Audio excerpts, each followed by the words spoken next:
Hi, this is room 2580 on the Mariner of the Seas all the way forward. It's a connecting room. And also, what's different about this room is it has hardwood floors, no carpet.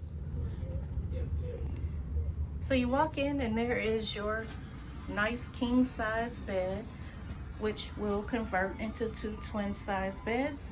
There's your nice size window, your two lamps on the side, your typical lamps and nightstand. There's your telephone.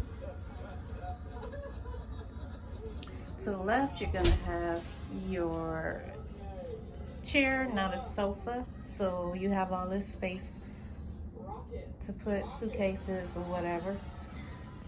Ceiling to floor mirror. Your bathroom to the left. This is the last day, so please excuse the mess. We are about to get off the ship.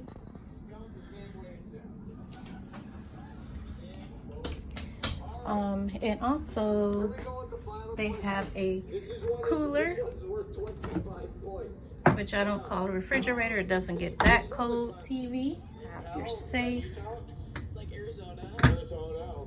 Oops. You have drawer space. There is dryer, which is connected. More drawer space.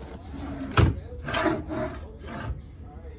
think this comes out, so if you want to sit your laptop here, you can. There's a little space underneath. There is your, let's see, oh, in the closet, here's your closet. So you have your shelving and your life jacket. So that's pretty much it. It was a very comfortable room. Deck 2 is just all the way forward. So thanks for watching.